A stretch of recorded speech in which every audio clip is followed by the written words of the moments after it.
सुनिया कि नहीं तुसी कि जे मत कहो खुदा से मेरी मुश्किलें बड़ी हैं, तुम मुश्किलें सो कह दो, तुम मुश्किलों से कह दो मेरा खुदा बड़ा है।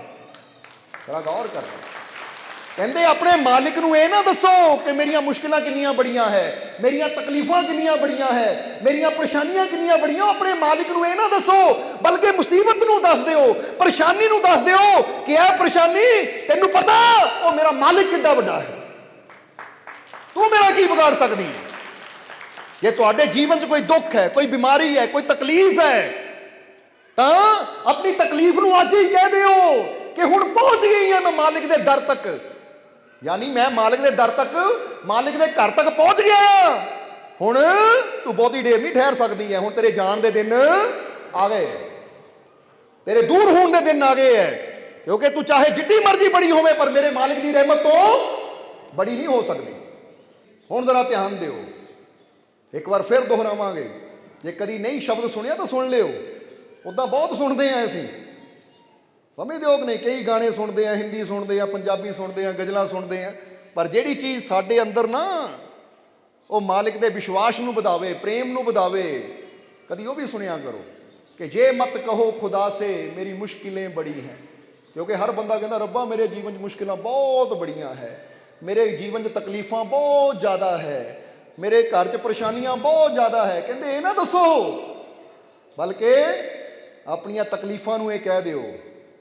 वही चीज़ इत्थे दसी है, जे मत कहो खुदा से मेरी मुश्किलें बड़ी हैं, तुम मुश्किलों से कह दो मेरा खुदा बड़ा है, कि मेरा मालिक बहुत बड़ा है, मेरे मालिक की रहमत बहुत बड़ी है। आज तो नियम बना लो, ये बनाओगे कि नहीं? अगर तुम ये नियम बना लोगे ना तो तुम देखोगे जो तुहाडे जीवन मुश्किल आएगी ना तुहानू हसी आएगी उहदे वल देख के, कहना लै आ गई है, इनू नहीं पता किहदे नाल मत्था मारन चली है। समझदे हो कि नहीं? मुसीबत ते हासा आएगा तुहानू कि इनू नहीं पता किहदे नाल पंगा लै रही है, इनू नहीं पता कि मेरे पिछे ताकत किहड़ी काम करदी है। आ जा फिर लै ला, तज तैनू भी पता लगे, क्योंकि आ जा समा के आप आवाज़ मारो, आ जा फिर आके टकरा, पता लग जाएगा तैनू। जदों तेरा नामो निशान मिटेगा ना तो फिर तुम ही सोचेगी कित्थे पंगा लै लिया मैं। इसलिए उसकी रहमत बहुत बड़ी है, उसकी रहमत ते यकीन होना चाहिए है, उसकी रहमत ते भरोसा होना चाहिए है, क्योंकि कोई छोटी ताकत नहीं है जिहड़ी तुहाडे अंदर बैठी है, पर परम पिता परमात्मा तुहाडे अंदर बैठा है, वो सर्वशक्तिशाली प्रभु तुहाडे अंदर बैठा है। कोई छोटी ताकत नहीं है तुहाडे अंदर। इसलिए वो ताकत ते विश्वास करना सीखो, वो ताकत ते यकीन करना सीखो। जिन्होंने उस ताकत ते विश्वास करना सीख लिया तो फिर जीवन दीयां सारियां मुश्किलों चों ऐदां बाहर आ जाते हैं। समझते हो कि नहीं? इस करके एक बार फिर कहांगे कि कदी अपने मालिक ते, कदी उहदियां रहमतां ते शंका नहीं करनी, उत्ते पूरा यकीन करना है, पूरा विश्वास करना है। शंका करनी है तो बुराई ते करिए, शैतान ते करिए, माड़ियां चीज़ां ते करिए, अच्छाई ते कदी शंका ना करिए, उहदियां रहमतां ते कदी शंका ना करिए।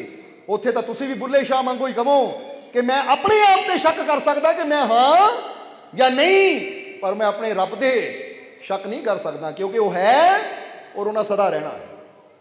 इदां दा यकीन चाहिए है, इदां दा विश्वास चाहिए है, ताकि तुसीं भी कह सको कि मैं तो रहमान बारे ही सुनिया है, शैतान बारे तो पहली बार तेरे मूँह पता लगा है। समझते हो कि नहीं? क्योंकि जो गल ही रहमान की होनी है, अंदर जिक्र ही रहमान का है, ध्यान ही हर वेले अपने मालिक वाल है, तो हुण जिहदा ध्यान ही उधर होवे तो फिर उन्होंने होर कुछ नज़र आता है? जरा सोच के देखो, क्योंकि होर कुछ नज़र आने वास्ते भी ध्यान इधरों हटा के उधर लाने की लोड़ है, फिर नज़र आता। तो जो ध्यान ही उधर लग गया तो फिर जिदा कहते ना बुल्ले शाह, दिल दे के दिलवर माही नू दिलदार दी पूजा करनी है, तू सब मसीता ऐ मुल्ला ऐसी यार दी पूजा करनी है। तू मोमिन है मैं आशिक हाँ, तेरे नाल ऐसा दी नहीं निभनी, तू सजदा करदा काबे नू ऐसी यार दी पूजा करनी है। जरा देखो बुल्ले शाह वर्गे की कहते हैं, ये इश्क दी गल है कि दिल दे के दिलवर माही नू दिलदार दी पूजा करनी है, कि हुणे दिल दे दिता अपने दिलवर माही नू, हुण तां पूजा भी ਉਹਦੀ ਕਰਨੀ ਹੈ। ਹੁਣ ਕਿੱਥੇ ਮੱਕਾ ਨਜ਼ਰ ਆਉਂਦਾ ਹੈ, ਕਿੱਥੇ ਤੀਰਥ ਨਜ਼ਰ ਆਉਂਦੇ ਹੈ। ਨਾਲੇ ਵੀ ਗੱਲ ਕਹਿਤੀ ਕਿ ਤੂੰ ਮੌਮਿਨ ਹੈ, ਮੈਂ ਆਸ਼ਿਕ ਹਾਂ। ਕਿਉਂਕਿ ਮੌਮਿਨਾਂ ਦਾ ਰਸਤਾ ਕੁਝ ਹੋਰ ਹੁੰਦਾ ਤਾਂ ਆਸ਼ਿਕਾਂ ਦਾ ਰਸਤਾ ਕੁਝ ਹੋਰ ਹੁੰਦਾ ਹੈ। ਮੌਮਿਨ ਚੱਲਦੇ ਆ ਨਮਾਜ਼ਾਂ ਪਿੱਛੇ, ਰੋਜ਼ਿਆਂ ਪਿੱਛੇ, ਹਜ ਪਿੱਛੇ, ਤਾਂ ਆਸ਼ਿਕ ਚੱਲਦੇ ਐ ਯਾਰ ਦੇ ਪਿੱਛੇ। ਉਹ ਤਾਂ ਇਹੀ ਗੱਲ ਕਹਿੰਦੇ ਆ ਬੁੱਲੇ ਸ਼ਾਹ ਵਰਗੇ, ਆਸ਼ਿਕ ਤੂੰ ਸਜਦਾ ਕਰਦਾ ਕਾਬੇ ਨੂੰ, ਅਸੀਂ ਯਾਰ ਦੀ ਪੂਜਾ ਕਰਨੀ ਕਿ ਤੂੰ ਤਾਂ ਮੱਕੇ ਨੂੰ ਸਜਦਾ ਕਰਨ ਵਾਲਾ ਹੈ, ਤਾਂ ਸਾਡਾ ਸਜਦਾ ਸਾਡੇ ਯਾਰ ਨੂੰ ਹੈ। ਕਿਉਂਕਿ ਜਿੱਥੇ ਯਾਰ ਨਜ਼ਰ ਆ ਗਿਆ ਅਸੀਂ ਤਾਂ ਉੱਥੇ ਸਜਦਾ ਕਰ ਲੈਂਦੇ ਹਾਂ। ਕਿਉਂਕਿ ਜੇ ਅੱਗੇ ਯਾਰ ਹੀ ਨਾ ਹੋਵੇ ਤਾਂ ਬੁੱਲੇ ਸ਼ਾਹ ਕਹਿੰਦੇ ਸਾਰੇ ਸਜਦੇ ਹੀ ਵਿਅਰਥ ਹੈ। ਤਾਂ ਹੀ ਤਾਂ ਦੱਸੀਦਾ ਨਾ ਕਿ ਮੱਕੇ ਦਾ ਜੋ ਦਰਸ਼ਨ ਕਰਦੇ ਹਜ ਹੁੰਦਾ ਇੱਕ ਵਾਰ, ਫਕਰਾਂ ਦੀ ਸੋਬਤ ਵਿੱਚ ਬਹਿ ਕੇ ਹੁੰਦੇ ਹਜ ਹਜ਼ਾਰ। ਫਕੀਰਾਂ ਦੀ ਸੋਬਤ 'ਚ ਬਹਿ ਕੇ ਇੱਕ ਨਹੀਂ, ਦੋ ਨਹੀਂ, ਹਜ਼ਾਰਾਂ ਹੀ ਹਜ ਹੋ ਜਾਂਦੇ ਹੈ। ਇਸ ਲਈ ਇੱਧਰ ਆਈਏ ਹੁਣ, ਮੀਆਂ ਮੁਹੰਮਦ ਬਖਸ਼ ਕੀ ਕਹਿੰਦੇ ਹੈ ਕਿ ਉਸ ਦਾ ਕਦੀ ਹਿਸਾਬ ਨਾ ਹੋਵੇ ਮੁਰਸ਼ਦ ਜਿਸ ਦਾ ਜਾਮਨ। ਕਹਿੰਦੇ ਜਿਹਦੀ ਜ਼ਮਾਨਤ ਮੁਰਸ਼ਦ ਦੇ ਦੇਵੇ ਨਾ, ਜਿਹਦੀ ਗਵਾਹੀ ਮੁਰਸ਼ਦ ਦੇ ਦੇਵੇ, ਜਿਹਦੀ ਜ਼ਿੰਮੇਵਾਰੀ ਮੁਰਸ਼ਦ ਲੈ ਲਵੇ, ਫਿਰ ਉਹਦਾ ਕਦੀ ਉਹ ਰੱਬ ਦੇ ਘਰ 'ਚ ਹਿਸਾਬ ਨਹੀਂ ਹੁੰਦਾ। ਸਮਝਦੇ ਹੋ ਕਿ ਨਹੀਂ? ਤਾਂ ਹੀ ਤਾਂ ਕਹਿੰਦੇ ਹੈ ਇੱਕ ਗੁਨਾਹ ਮਾਂ ਪਿਓ ਦੇਖੇ घर से देत निकाला, लख गुनाह मेरा मुर्शद देखे पढ़दे पावन वाला। कहते मुर्शद लखा गुनाह देख के भी पढ़दे पा लेंदा है कि ये मेरा है हुण, और जे ਇਹਦਾ पढ़दा मैं ही ਚੱਕੀ ਗਿਆ ਤਾਂ ਰੱਖਣਾ ਕਿ ਨਾ ਹੈ। ਇਸ ਕਰਕੇ ਮੁਰਸ਼ਦ ਆਪਣੇ ਪਿਆਰਿਆਂ ਦੇ ਪਰਦੇ ਕੱਜਦਾ ਹੈ, ਚੱਕਦਾ ਨਹੀਂ ਹੈ। ਸਮਝਦੇ ਹੋ ਕਿ ਨਹੀਂ? ਤਾਂ ਹੀ ਤਾਂ ਕਹਿੰਦੇ ਦੁਨੀਆ ਇੱਕ ਗੁਨਾਹ ਦੇਖਦੀ ਹੈ ਤਾਂ ਉਹ ਇੱਕ ਗੁਨਾਹ ਨੂੰ ਇਦਾਂ ਉਛਾਲਦੀ ਹੈ, ਇਦਾਂ ਉਛਾਲਦੀ ਹੈ ਕਿ ਬੰਦੇ ਨੂੰ ਗੁਨਾਹਗਾਰ ਬਣਾ ਕੇ ਛੱਡ ਦਿੰਦੀ ਹੈ।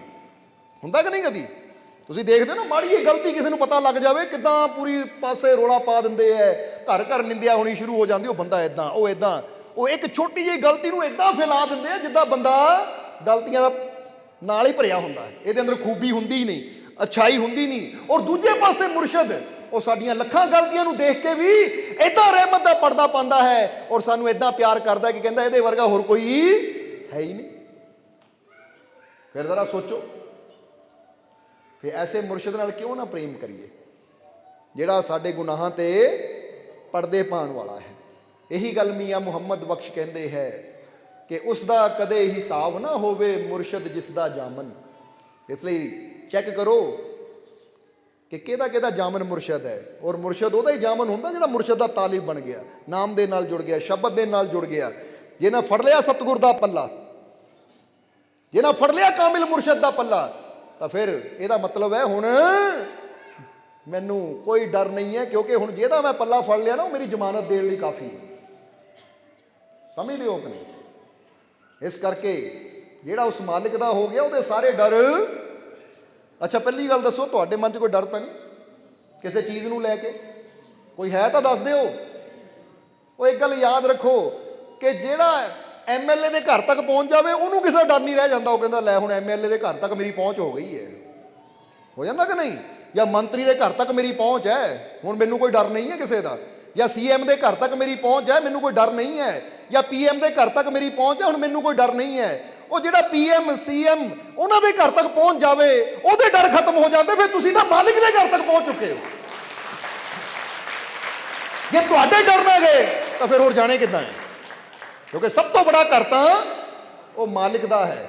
ਕਿਉਂਕਿ ਇਹ ਸਰਕਾਰਾਂ ਤਾਂ 5 ਸਾਲ ਬਾਅਦ ਬਦਲ ਜਾਂਦੀਆਂ ਹੈ, ਪਰ ਜਿਹੜੀ ਸਰਕਾਰ ਦੇ ਕੋਲ ਤੁਸੀਂ ਬੈਠੇ ਹੋ ਨਾ, ਇਹ ਨਾ ਕਦੀ ਬਦਲੀ ਹੈ ਤਾਂ ਨਾ ਹੀ ਬਦਲਣੀ ਹੈ।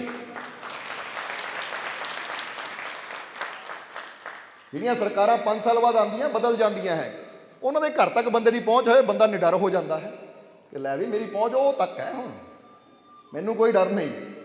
ਤਾਂ ਜਿਹੜੀਆਂ ਸਰਕਾਰਾਂ ਨਾ ਕਦੀ ਬਦਲੀਆਂ ਤਾਂ ਨਾ ਹੀ ਬਦਲਣੀਆਂ ਹੈ, ਅੱਜ ਤੁਸੀਂ ਉਹ ਸਰਕਾਰਾਂ ਦੇ ਦਰ ਤੱਕ ਪਹੁੰਚੇ ਹੋ। ਜੇ ਅੱਜ ਵੀ ਡਰ ਨਾ ਦੂਰ ਹੋਏ ਤਾਂ ਫਿਰ ਕਦੋਂ ਹੋਣੇ? ਹੁਣ ਦੱਸ ਦਿਓ, ਡਰ ਹੈ ਤਾਂ ਨਹੀਂ? ਜੇ ਹੈ ਤਾਂ ਦੱਸ ਦਿਓ, ਕੱਢ ਦਿੰਦੇ ਆ ਹੁਣੇ।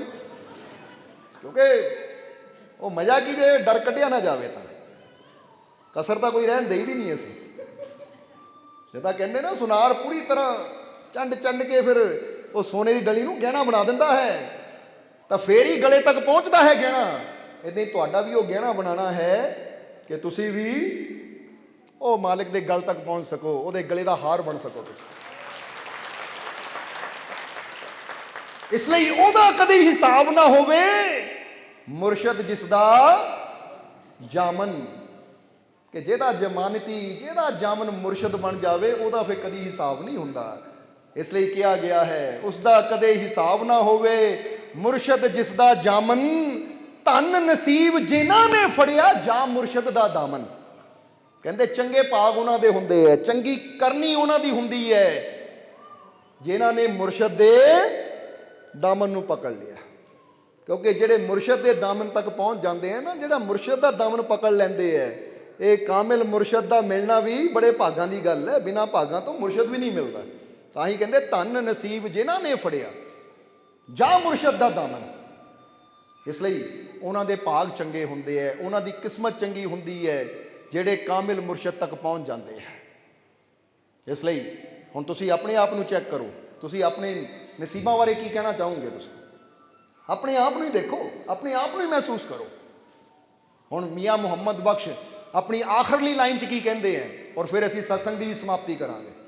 ਹੁਣ ਜ਼ਰਾ ਧਿਆਨ ਦੇਣਾ, ਆਖਰੀ ਲਾਈਨਾਂ 'ਚ ਕੀ ਕਹਿੰਦੇ ਹੈ ਕਿ ਉਸ ਦਾ ਕਦੇ ਹਿਸਾਬ ਨਾ ਹੋਵੇ, ਮੁਰਸ਼ਦ ਜਿਸ ਦਾ ਜਾਮਨ, ਧਨ ਨਸੀਬ ਜਿਨ੍ਹਾਂ ਨੇ ਫੜਿਆ ਜਾ ਮੁਰਸ਼ਦ ਦਾ ਦਾਮਨ।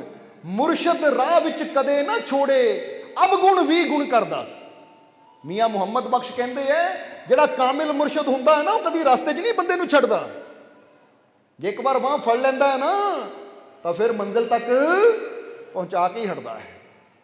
ਇਸ ਲਈ ਇਹ ਯਾਦ ਰੱਖਣਾ ਕਿ ਮੁਰਸ਼ਦ ਰਾਹ ਵਿੱਚ ਕਦੇ ਨਾ ਛੋੜੇ, ਅਵਗੁਣ ਵੀ ਗੁਣ ਕਰਦਾ। ਮੁਰਸ਼ਦ ਲੋਕ ਮੁਹੰਮਦ ਬਖਸ਼ਾ, ਲਾਲ ਬਣਾਣ ਪੱਥਰ ਦਾ। ਕਹਿੰਦੇ ਸਧਾਰਨ ਪੱਥਰ ਵੀ ਫਕੀਰਾਂ ਨੂੰ ਮਿਲ ਜਾਵੇ ਨਾ, ਤਾਂ ਐਸੀ ਕਰਮ ਨਿਵਾਜ਼ੀ ਕਰਦੇ ਹੈ ਕਿ ਉਹ ਸਧਾਰਨ ਪੱਥਰ ਨੂੰ ਵੀ ਲਾਲ ਬਣਾ ਦਿੰਦੇ ਹੈ। ਜਰਾ ਹੁਣ ਗੌਰ ਕਰਨਾ, ਇੱਥੇ ਕਿਹੜੇ ਲਾਲ ਦੀ ਗੱਲ ਕਰ ਰਹੇ? ਇੱਕ ਤਾਂ ਲਾਲ ਮਿਲਦੇ ਜਿਹੜੇ ਸੁਨਿਆਰਿਆਂ ਦੇ ਕੋਲ ਹੁੰਦੇ ਹੈ, ਪਰ ਇੱਕ ਲਾਲ ਉਹ ਹੁੰਦਾ ਜਿਹਦੇ ਬਾਰੇ ਸੰਤ ਕਬੀਰ ਕਹਿ ਰਹੇ ਹੈ ਕਿ ਲਾਲੀ ਮੇਰੇ ਲਾਲ ਕੀ, ਜਿਤ ਦੇਖੂੰ ਤਿਤ ਲਾਲ। ਲਾਲੀ ਦੇਖਣ ਮੈਂ ਗਈ ਤਾਂ ਮੈਂ ਵੀ ਹੋ ਗਈ ਲਾਲ। ਕਿਉਂਕਿ ਇੱਕ ਲਾਲੀ ਤੁਹਾਡੇ ਅੰਦਰ ਸਾਰਿਆਂ ਦੇ ਹੈ, ਪਰ ਹੈਰਾਨੀ ਦੀ ਗੱਲ ਇਹੀ ਹੈ ਕਿ ਹਾਲੇ ਤੱਕ ਤੁਸੀਂ ਆਪਣੇ ਅੰਦਰਲੀ ਉਹ ਲਾਲ ਦੀ ਲਾਲੀ ਨੂੰ ਜਾਣਿਆ ਹੀ ਨਹੀਂ ਹੈ, ਪਹਿਚਾਣਿਆ ਹੀ ਨਹੀਂ ਹੈ। ਕਿਉਂਕਿ ਗੁਰਬਾਣੀ ਵੀ ਕਹਿੰਦੀ ਨਾ, ਮਨ ਤੂੰ ਜੋਤ ਸਰੂਪ ਹੈ ਆਪਣਾ ਮੂਲ ਪਛਾਣ। ਉਹ ਉਹੀ ਲਾਲੀ ਦੀ ਤਰਫ ਇਸ਼ਾਰਾ ਹੈ। ਜਰਾ ਸਮਝਣਾ ਸਾਰਿਆਂ ਨੇ। ਕਹਿੰਦੇ ਨਾ ਜਿੱਦਾਂ ਮਹਿੰਦੀ ਦੇ ਬਾਗ ਵਿੱਚ ਇਨਸਾਨ ਚਲਾ ਜਾਂਦਾ ਹੈ, ਤਾਂ ਮਹਿੰਦੀ ਦੇ ਬਾਗ ਵਿੱਚ ਇਨਸਾਨ ਨੂੰ ਹਰੇ ਹਰੇ ਪੱਤੇ ਤਾਂ ਨਜ਼ਰ ਆਉਂਦੇ ਹੈ, ਪਰ ਜਿਹੜੀ ਉਹਨਾਂ ਪੱਤਿਆਂ ਦੇ ਅੰਦਰ ਛੁਪੀ ਲਾਲੀ ਹੈ ਉਹ ਇਦਾਂ ਨਜ਼ਰ ਨਹੀਂ ਆਉਂਦੀ। ਉਹ ਲਾਲੀ ਪ੍ਰਗਟ ਕਰਨ ਵਾਸਤੇ ਯੁਕਤੀ ਦੀ ਲੋੜ ਹੁੰਦੀ ਹੈ ਕਿ ਪੱਤਿਆਂ ਨੂੰ ਪੀਸਣਾ ਪੈਂਦਾ ਹੈ, ਮਹਿੰਦੀ ਬਣਾ ਕੇ ਪਾਣੀ ਪਾ ਕੇ ਹੱਥ ਤੇ ਲਗਾਉਣਾ ਪੈਂਦਾ, ਸੁਕਾਉਣਾ ਪੈਂਦਾ। ਫਿਰ ਜਦੋਂ ਹੱਥ ਧੋਤੇ ਜਾਂਦੇ ਤਾਂ ਫਿਰ ਪਤਾ ਲੱਗਦਾ ਕਿ ਇਹ ਮਹਿੰਦੀ ਦੇ ਪੱਤੇ ਦੇ ਅੰਦਰ ਲਾਲੀ ਕਿੱਦਾਂ ਛੁਪੀ ਹੋਈ ਹੈ। ਬਸ ਇਸੇ ਤਰ੍ਹਾਂ ਆ ਬਾਹਰੋਂ ਤਾਂ ਇਨਸਾਨ ਦਾ ਹੱਡ ਮਾਸ ਦਾ ਇਹ ਸਰੀਰ ਨਜ਼ਰ ਆਉਂਦਾ ਹੈ, ਪਰ ਇਹਦੇ ਅੰਦਰ ਹੀ ਉਹ ਪ੍ਰਮਾਤਮਾ ਰੂਪੀ, ਉਹ ਪ੍ਰਭੂ ਰੂਪੀ ਲਾਲੀ ਛੁਪੀ ਹੋਈ ਹੈ। ਔਰ ਉਹ ਲਾਲੀ ਨੂੰ ਪ੍ਰਗਟ ਕਰਨ ਵਾਸਤੇ ਤਾਂ ਸਤਿਗੁਰ ਦੀ ਜ਼ਰੂਰਤ ਹੁੰਦੀ ਹੈ। ਇਸ ਲਈ ਇਹੀ ਚੀਜ਼ ਮੀਆਂ ਮੁਹੰਮਦ ਬਖਸ਼ ਕਹਿ ਰਹੇ ਹੈ ਕਿ ਮੁਰਸ਼ਦ ਰਾਹ ਵਿੱਚ ਕਦੇ ਨਾ ਛੋੜੇ।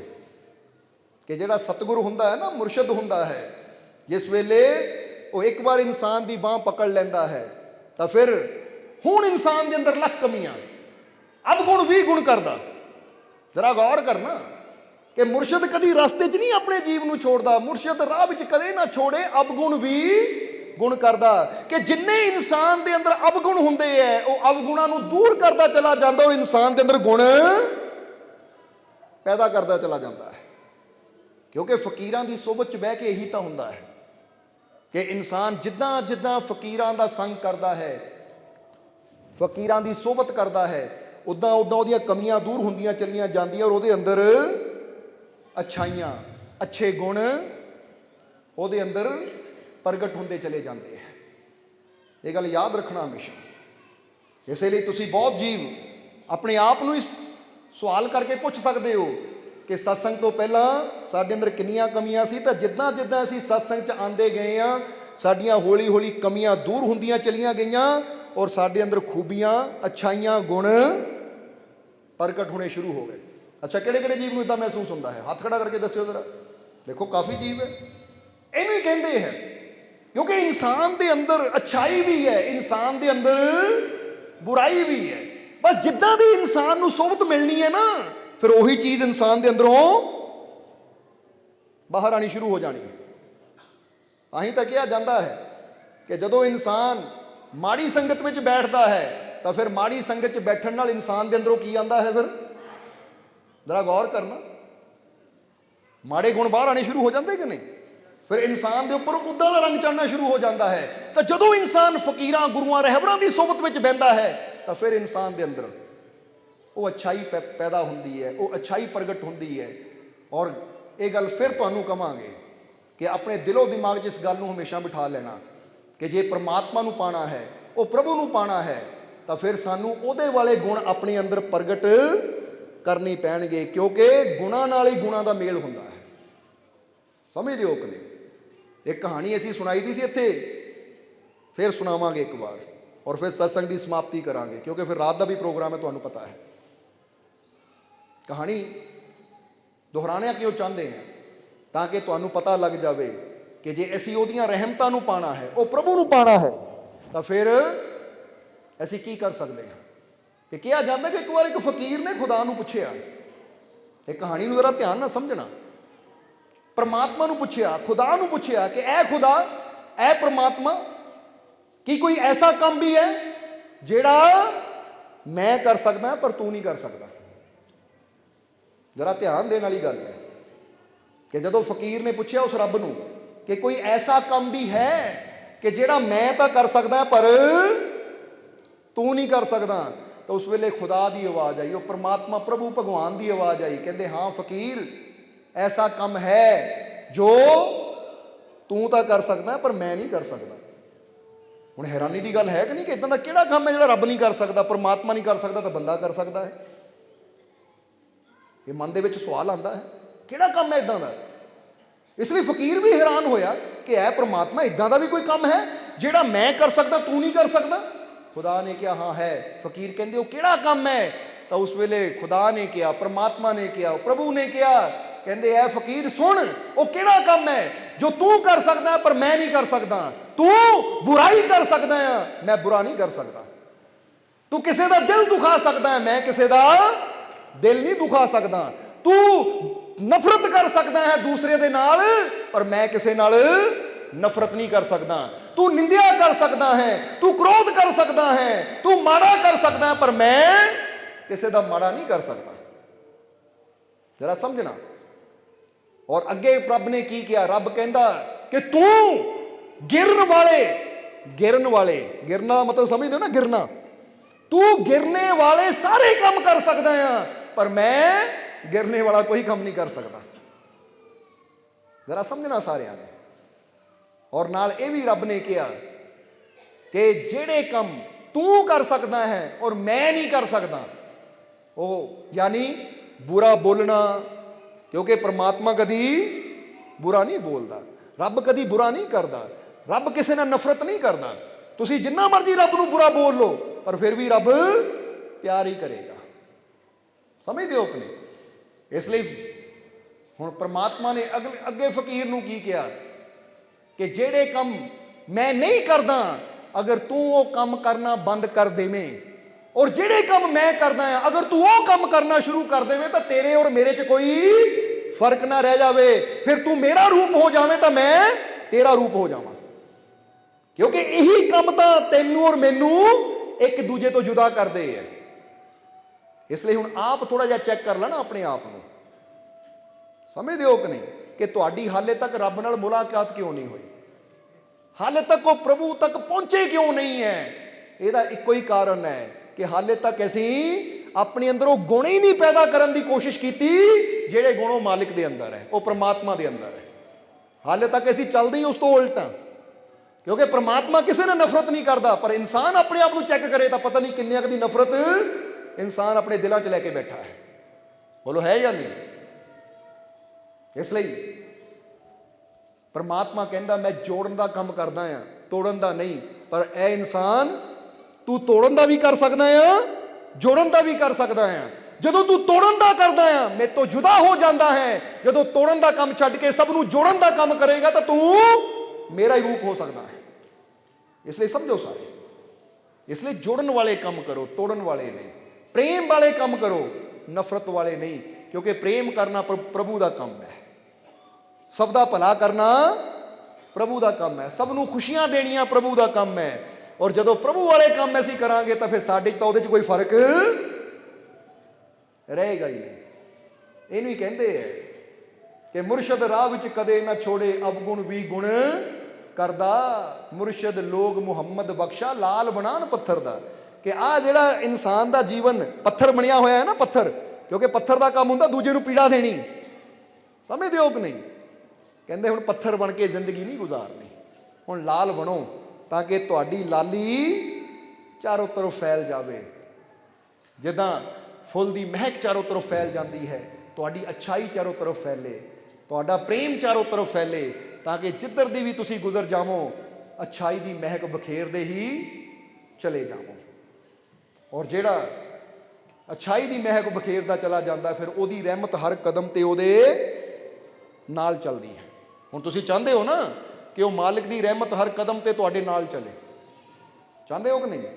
तो फिर अज तो अपने आप नाल फैसला करो कि मैं बुराई तो बचा, बुरा बोलन तो बचा, बुरा सुनन तो बचा, बुरा करन तो बचा। जब भी मैं बोला अच्छा बोला, समझते हो कि नहीं।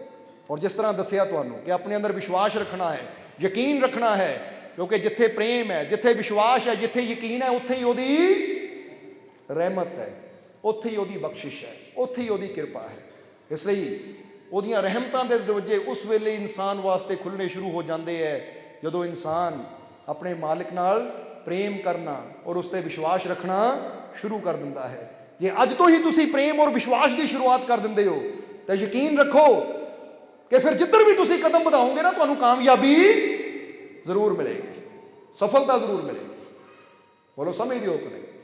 इसलिए हुण आखिरले वचनां 'च यही कहांगे, हुण कह दिओ अपने आप नूं कि मैनूं अपने मालिक ते पूरा, मैनूं अपने मालिक ते पूरा, मैनूं अपने मालिक ते पूरा, मेरियां झोलियां रहमत नाल, मेरियां झोलियां रहमत नाल, मेरियां झोलियां रहमत नाल, मेरियां झोलियां खुशियां नाल, मेरियां झोलियां खुशियां नाल, मेरियां झोलियां खुशियां नाल, मेरे सारे दुख दूर, मेरे सारे दुख दूर, मेरे सारे दुख दूर। और याद रखो जो ये विश्वास नाल तुसीं कहंदे हो ना तो सिर्फ कहंदे नहीं, इहदा असर भी हुंदा है जीवन के उपर। ये गल हमेशा याद रखो, क्योंकि कभी हो ही नहीं सकता कि विश्वास नाल उहनूं पुकारिया होवे तो बंदा खाली रह जावे। ताही तो कहंदे है बात जो दिल से निकलती है असर रखती है, बात जो दिल से निकलती है असर रखती है, पर नहीं ताकते परवाज मगर रखती है। कि जिहड़ी गल इत्थों निकलदी ना विश्वास नाल वो बेअसर नहीं जाती, वह असर होके रहिंदा है। पर नहीं, पर कह देंगे पंखां नूं कि बेशक इंसान के दिल चों निकलने वाली आवाज़ नूं कोई पंख नहीं लगे हुए, पर ताकते परवाज मगर रखती है। पर जिहड़ी दिल चों दुआ निकलती है ना उहदी इन्नी ताकत है कि वह सीधी रब दे घर तक पहुँचती है। इस करके जदों कहो दिलों कहो, विश्वास नाल कहो, यकीन नाल कहो, तो फिर तुसी देखोगे इधर तुसी उन्होंने याद किया तो उधर रहमत के दरवाजे इंसान के वास्ते खुल जाते हैं। इसलिए बुल्ले शाह कहते बुल्लिया रब ते रख भरोसा ना फिर डामा डोल, एक भरोसा रहमत वाले कई दर दिंदा, कई दर दिंदा, कई दर दिंदा। कहते बस एक भरोसा रहमत के कई दरवाजे तेरे वास्ते खोल दिंदा है। बस अपने रब ते यकीन रख, अपने रब ते भरोसा रख, फिर देख कितों कितों दी रहमत के दरवाजे खुलते हैं। जीवन च नामुमकिन भी मुमकिन होंदा चला जाएगा जो अपने रब ते भरोसा रखेगा। इसलिए अपने अंदर विश्वास रखो, यकीन रखो, फिर देखो जीवन च सारियां खुशियां तुहाडे पिछे पिछे चलदियां आणगियां, कोई घाट कोई कमी जीवन च नहीं रहेगी। क्योंकि विश्वास ही तो वो चाबी है जिहड़ी उहदे रहमत के दरवाजियां नूं साडे वास्ते खोल दिंदी है। ਸਮਝਦੇ ਹੋ ਕਿ ਨਹੀਂ? ਪਰ ਇਹ ਚਾਬੀ ਕਦੋਂ ਕੰਮ ਕਰਦੀ ਹੈ? ਜਿੱਦਾਂ ਕਹਿੰਦੇ ਨਾ ਕਿ ਇੱਕ ਵਾਰ ਹਥੌੜਾ ਪਿਆ ਹੋਇਆ ਸੀ ਔਰ ਕੋਲ ਹੀ ਚਾਬੀ ਸੀ, ਕੋਲ ਹੀ ਤਾਲਾ ਪਿਆ ਹੋਇਆ ਸੀ। ਜ਼ਰਾ ਹੁਣ ਧਿਆਨ ਦੇਣਾ ਸਾਰਿਆਂ ਨੇ, ਇਹ ਗੱਲ ਬੜੀ ਸਮਝਣ ਵਾਲੀ ਹੈ। ਤਾਂ ਕਹਿੰਦੇ ਹਥੌੜੇ ਔਰ ਚਾਬੀ ਦੇ ਵਿੱਚ ਬਹਿਸ ਹੋਣ ਲੱਗ ਗਈ। ਹਥੌੜਾ ਕਹਿੰਦਾ ਕਮਾਲ ਦੀ ਗੱਲ ਹੈ, ਨਿੱਕੀ ਜੀ ਚਾਬੀ ਹੈ, ਮੈਨੂੰ ਇਹ ਦੱਸ ਕਿ ਮੈਂ ਜੇ ਇਹ ਤਾਲੇ ਨੂੰ ਖੋਲ੍ਹਣਾ ਹੋਵੇ ਨਾ ਤਾਂ ਮੈਨੂੰ ਕਈ ਸੱਟਾਂ ਮਾਰਨੀਆਂ ਪੈਂਦੀਆਂ, ਮੈਨੂੰ ਕਈ ਸੱਟਾਂ ਮਾਰਨੀਆਂ ਪੈਂਦੀਆਂ, ਫਿਰ ਕਿਤੇ ਜਾ ਕੇ ਤਾਲਾ ਖੁੱਲਦਾ ਹੈ, ਪਰ ਤੂੰ 1 ਸੈਕਿੰਡ 'ਚ ਖੋਲ ਦਿੰਦੀ ਹੈ। ਆਖਿਰ ਰਾਜ ਕੀ ਹੈ? ਤਾਂ ਉਸ ਵੇਲੇ ਚਾਬੀ ਨੇ ਕਿਹਾ, ਦਰਅਸਲ ਹਥੌੜਿਆ ਤੂੰ ਕਰਦਾ ਹੈ ਜ਼ਬਰਦਸਤੀ, ਔਰ ਜਦੋਂ ਜ਼ਬਰਦਸਤੀ ਹੁੰਦੀ ਤਾਂ ਫਿਰ ਟਾਈਮ ਲੱਗਦਾ ਹੈ, ਤਾਂ ਮੈਂ ਸਿੱਧਾ ਜਾਂਦੀ ਹੈ ਤਾਲੇ ਦੇ ਦਿਲ ਦੇ ਵਿੱਚ, ਔਰ ਜਦੋਂ ਦਿਲ ਦੇ ਵਿੱਚ ਜਾਇਆ ਜਾਂਦਾ ਹੈ ਨਾ ਤਾਂ ਫਿਰ ਇੱਕ ਪਲ 'ਚ ਹੀ ਕੰਮ ਹੋ ਜਾਂਦਾ ਹੈ। ਸਮਝਦੇ ਹੋ ਕਿ ਨਹੀਂ? ਇਸ ਲਈ ਇਹ ਰੱਬ ਦੇ ਘਰ ਦੀਆਂ ਰਹਿਮਤਾਂ ਦੇ ਦਰਵਾਜ਼ੇ ਵੀ ਉਦੋਂ ਹੀ ਖੁੱਲ੍ਹਦੇ ਜਦੋਂ ਆ ਦਿਲ ਤੱਕ ਉਤਰਿਆ ਜਾਵੇ। ਇਸ ਲਈ ਦਿਲ ਦੇ ਅੰਦਰ ਪ੍ਰੇਮ ਹੋਣਾ ਚਾਹੀਦਾ ਹੈ, ਫਿਰ ਉਹਦੀ ਰਹਿਮਤ ਦੇ ਤਾਲੇ ਖੁੱਲ੍ਹਣੇ ਆ, ਕਿਉਂਕਿ ਉੱਥੇ ਜ਼ੋਰ ਜ਼ਬਰਦਸਤੀ ਦੀ ਤਾਂ ਗੱਲ ਹੈ ਹੀ ਨਹੀਂ। ਜੇ ਬੰਦਾ ਸੋਚੇ ਜ਼ੋਰ ਜ਼ਬਰਦਸਤੀ ਮੈਂ ਰੱਬ ਨੂੰ ਝੁਕਾ ਲੂੰ, ਰੱਬ ਦੀਆਂ ਰਹਿਮਤਾਂ ਪਾ ਲੂੰ, ਤਾਂ ਫਿਰ ਤਾਂ ਬੰਦਾ ਸਾਰੀ ਜ਼ਿੰਦਗੀ ਸੱਟਾਂ ਮਾਰਦਾ ਰਹੇ ਤਾਂ ਵੀ ਪੱਲੇ ਕੁਛ ਨਹੀਂ ਪੈਣਾ। ਤਾਂ ਜੇ ਇੱਥੋਂ ਇੱਕ ਛੋਟੀ ਜਿਹੀ ਅਰਦਾਸ ਨਿਕਲਦੀ ਹੈ ਨਾ ਦਿਲੋਂ, ਖੁਦਾ ਕਬੂਲ ਕਰਤਾ ਹੈ ਹਰ ਉਹ ਦੁਆ ਜੋ ਦਿਲ ਸੇ ਹੋਤੀ ਹੈ, ਦਿਲੋਂ ਜਦੋਂ ਨਿਕਲਦੀ ਹੈ ਆਵਾਜ਼, ਤਾਂ ਫਿਰ ਉਹਦੀਆਂ ਰਹਿਮਤਾਂ ਦੇ ਦਰਵਾਜ਼ੇ ਖੁੱਲ੍ਹ ਜਾਂਦੇ ਹੈ। ਕਿਉਂਕਿ ਉਹ ਜਦ ਵੀ ਸੁਣਦਾ ਨਾ ਇੱਥੋਂ ਸੁਣਦਾ ਹੈ, ਕਿਉਂਕਿ ਬੈਠਾ ਵੀ ਤਾਂ ਇੱਥੇ ਹੀ ਹੈ ਨਾ। ਸਮਝਦੇ ਹੋ ਕਿ ਨਹੀਂ? ਕਿੱਥੇ ਹੈ ਰੱਬ? ਇੱਥੇ ਹੀ ਬੈਠਾ ਹੈ ਨਾ। ਬਸ ਤਾਂ ਹੀ ਤਾਂ ਕਹਿੰਦੇ ਦਿਲ ਕੇ ਆਈ ਨੇ ਮੇ ਹੈ ਤਸਵੀਰ ਯਾਰ, ਜਬ ਜ਼ਰਾ ਗਰਦਨ ਝੁਕਾਈ ਦੇਖ ਲਈ। ਸਮਝਦੇ ਹੋ ਕਿ ਨਹੀਂ?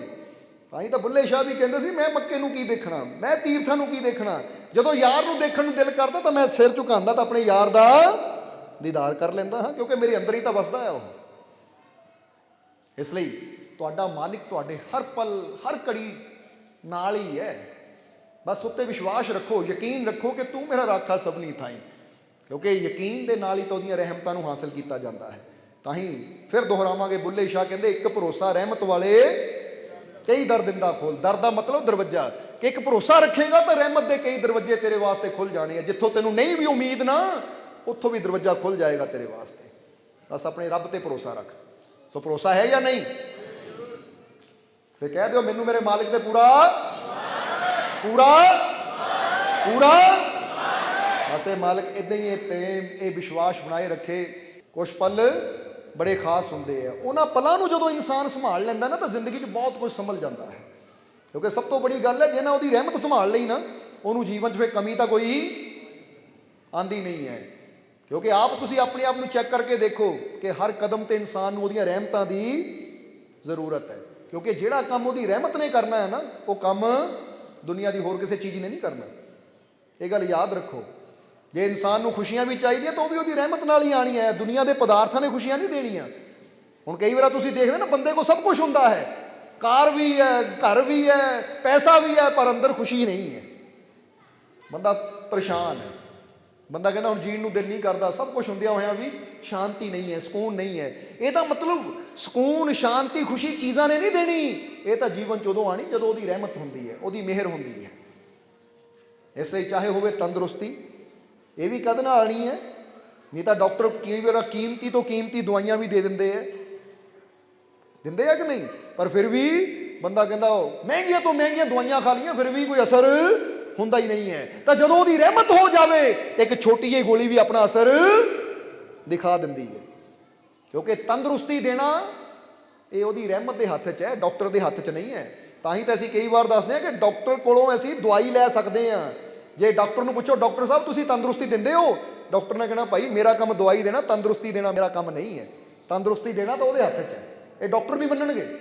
ਤਾਂ ਹੀ ਤਾਂ ਡਾਕਟਰ ਵੀ ਕਹਿੰਦੇ ਦਵਾਈ ਦੇ ਸਕਦੇ, ਆਪਰੇਸ਼ਨ ਅਸੀਂ ਕਰ ਸਕਦੇ ਹਾਂ ਭਾਈ, ਬਾਕੀ ਸਭ ਕੁਝ ਉੱਪਰ ਵਾਲੇ ਦੇ ਹੱਥ 'ਚ ਹੈ।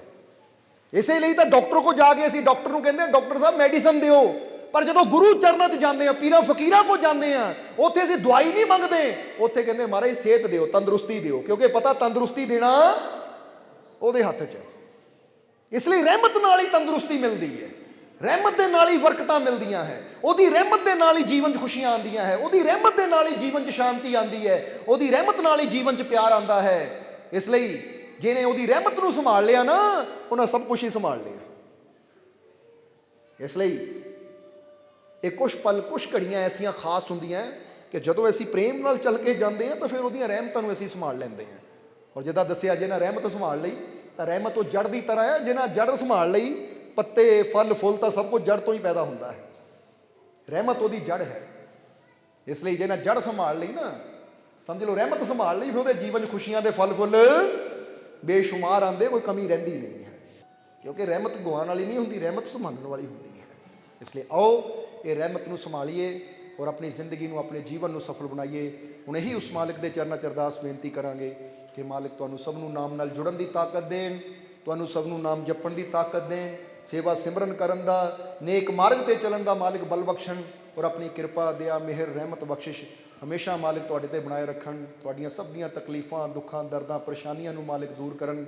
ਔਰ ਅੱਜ ਜਿੰਨੇ ਵੀ ਜੀਵ ਉਸ ਮਾਲਿਕ ਦੇ ਦਰ ਤੇ ਆਪਣੀ ਹਾਜ਼ਰੀ ਲਗਾ ਰਹੇ ਹੈ, ਮਾਲਿਕ ਤੁਹਾਡੀ ਸਭ ਦੀ ਹਾਜ਼ਰੀ ਆਪਣੇ ਚਰਨਾਂ 'ਚ ਕਬੂਲ ਕਰਨ। ਔਰ ਅੱਜ ਜਿਹੜੇ ਜੀਵ ਇਸ ਖੁਸ਼ੀ ਦੇ ਦਿਨ ਤੇ, ਉਸ 11ਵੀਂ ਰੋਜ਼ ਦੇ ਦਿਨ ਤੇ ਉਸ ਮਾਲਿਕ ਦੇ ਨਾਮ ਦੀ ਨਿਆਜ਼ ਲੈ ਕੇ ਆਏ ਹੈ, ਜੇ ਕੋਈ ਆਪਣੀ ਤਕਲੀਫ, ਦੁੱਖ ਦੀ ਨਿਆਜ਼ ਲੈ ਕੇ ਆਏ ਹੈ, ਤਾਂ ਜਿਸ ਭਾਵਨਾ ਨਾਲ ਉਹ ਜੀਵ ਨਿਆਜ਼ ਲੈ ਕੇ ਆਏ ਹੈ, ਮਾਲਿਕ ਉਹਨਾਂ ਦੀ ਉਹ ਭਾਵਨਾ ਨੂੰ ਪੂਰਾ ਕਰਨ, ਉਹਨਾਂ ਦੀ ਨਿਆਜ਼ ਨੂੰ ਕਬੂਲ ਕਰਨ।